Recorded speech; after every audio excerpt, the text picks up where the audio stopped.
ओम शांति। 18 जनवरी स्मृति दिवस पर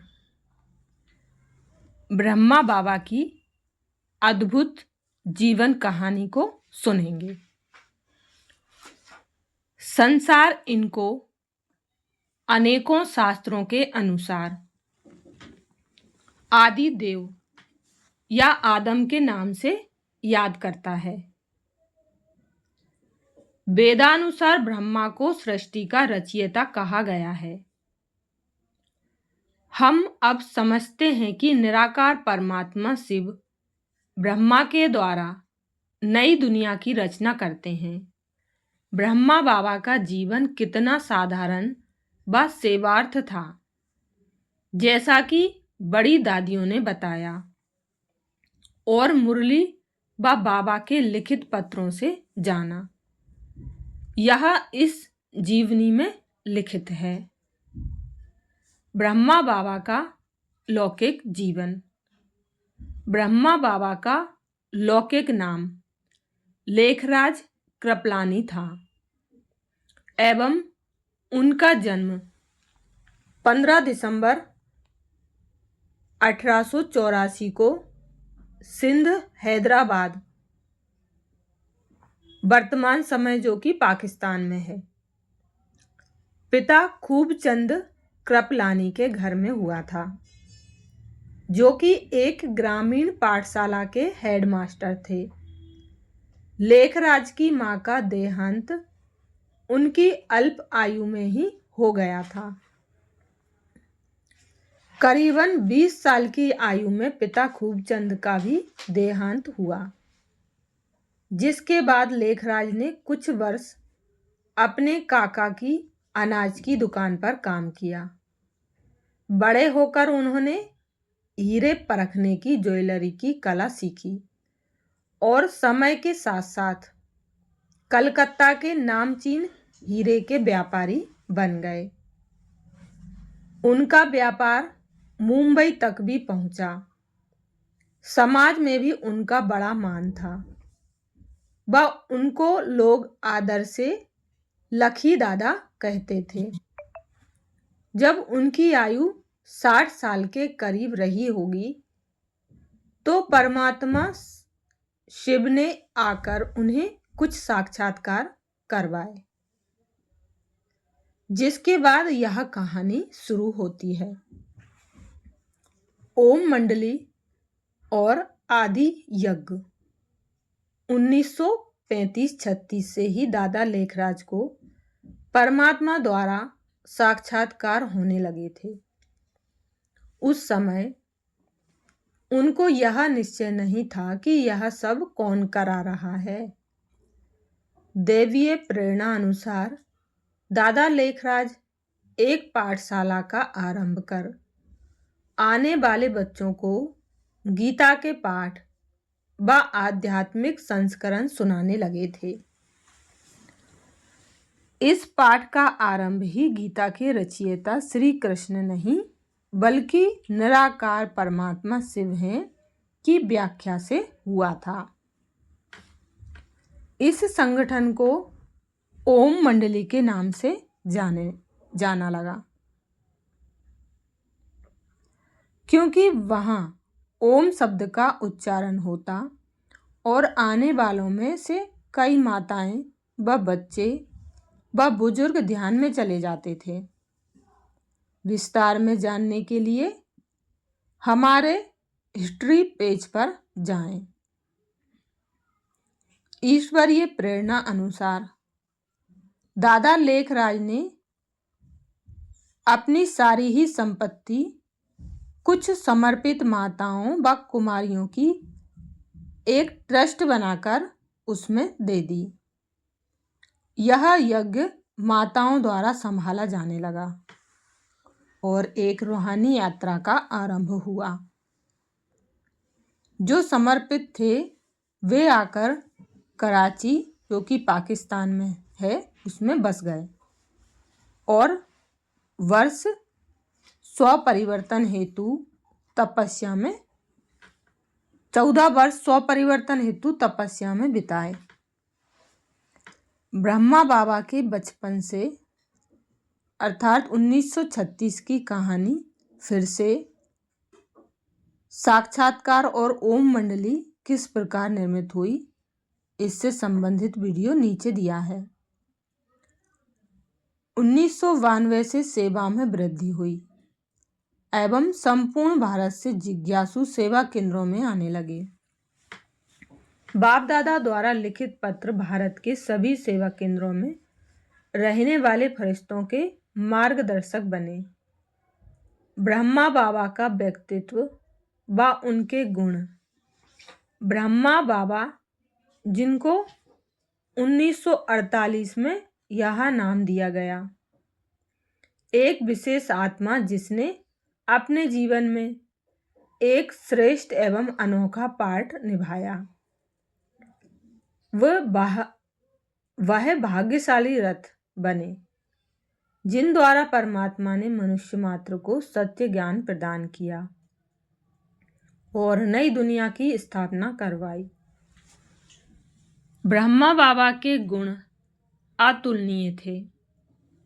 चाहे धन संपत्ति हो, चाहे प्रसिद्धि हो या शारीरिक विश्राम हो, ब्रह्मा बाबा ने ईश्वरीय कार्य अर्थ त्याग किया। कई वरिष्ठ दादियां जो यज्ञ में बाबा के साथ रहीं, आज तक उनके असाधारण प्रतापी व मीठे व्यक्तित्व को याद करती हैं। बाबा से जब भी कोई मिलता तो बाबा उसकी पसंद नापसंद पूछ अवश्य ही कुछ सौगात देते थे और एक व्यक्तिगत संबंध छोड़ देते। संक्षेप में, बाबा हर एक से मीठे वचन व कर्म व्यवहार द्वारा समीप का संबंध बना लेते थे। बाबा के राजसी व्यक्तित्व का तेज उनके चेहरे से झलकता था। उन्हें हर समय नई दुनिया में कृष्ण के रूप में जन्म लेने का नशा चढ़ा रहता था। यह नशा अलौकिक था, इसलिए बाबा सदैव अहंकार मुक्त रहते थे। सरल व साधारण जीवन शैली द्वारा बाबा ने सदैव सबको परमात्मा का मार्ग दिखाया, अर्थात शिव बाबा का संदेश दिया। जो भी बाबा से मिलता उनके गुणों को अपने हृदय में समा लेता था। विश्व पिता होने के नाते बाबा करुणा व दया भाव से भरपूर थे। बाबा को जब भी किसी बच्चे के दर्द में होने का समाचार पत्र द्वारा मिलता तो बाबा रात में सो नहीं पाते थे। बाबा उस बच्चे को शक्तिशाली बनाने के लिए सकाश देते थे।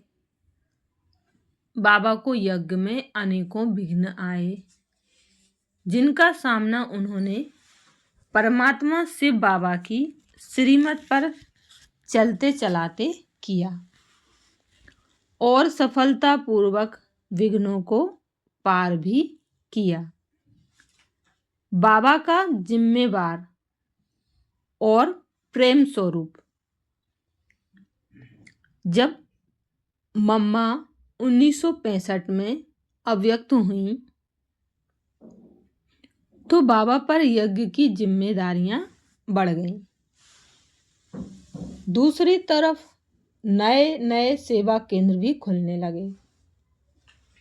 अनेक बच्चों के पत्र रोज बाबा के पास आते, जिनका उत्तर बाबा स्वयं समय मिलने पर देते। उनका एक भी पल व्यर्थ नहीं जाता था। बाबा का दिनचर्या व्यस्त रहने के बावजूद भी बाबा हमेशा सभी से मिलते और हर एक पर प्यार बरसाते। उनके प्यार और पालना को आज भी सभी वरिष्ठ वीके भाई बहन याद करते हैं। अंतिम दिनों में बाबा अपनी जिम्मेदारियों से भी न्यारे होने लगे। सभी दादियों में जिम्मेदारियां बांटकर बाबा ने अपना अंतिम वर्ष मधुबन में गहन तपस्या में बिताया। जनवरी 1969 में बाबा अपनी अंतिम कर्मातीत अवस्था को प्राप्त कर इस साकारी दुनिया से न्यारा होकर अव्यक्त बन गए। बच्चे अब यह समझते हैं कि यह कार्य शिव बाबा ने ही ब्रह्मा बाबा द्वारा कार्यान्वित किया, जिससे सेवाएं बेहद में बढ़े। बाप दादा, गॉड फादर शिव और पहला मनुष्य ब्रह्मा का संयुक्त रूप गुलजार दादी के माध्यम से अपने बच्चों को समर्थ व सशक्त बनाने हेतु मुरली सुनाना जारी रखा और भारत के बाहर भी अब सेवा केंद्रों की स्थापना होने लगी। इस प्रकार हमने समझा कि ब्रह्मा बाबा अब सूक्ष्म वतन से अपना पाठ बजा रहे हैं। बाबा के पद चिन्हों से विशेष प्राप्तियां ब्रह्मा बाबा के पद चिन्हों को फॉलो कर आज लाखों मनुष्य आत्माएं इस ईश्वरीय ज्ञान को प्राप्त कर जीवन जीने का आदर्श मार्ग अपना रही हैं, अर्थात अपने को आत्मा जान ब्रह्मा कुमारी व ब्रह्मा कुमार ईश्वरीय श्रीमत अनुसार स्वयं के और दूसरों के कल्याण अर्थ तत्पर हैं और इस आध्यात्मिक मार्ग पर हमारा साथी है स्वयं परमात्मा शिव बाबा, जो हमारा अविनाशी रूहानी बाप, परम शिक्षक व सतगुरु हैं। बाबा की अंतिम शिक्षा निर्विकारी, निरअहंकारी, निराकारी बनो। यह प्रजापिता ब्रह्मा बाबा के अंतिम बोल रहे। अच्छा, ओम शांति।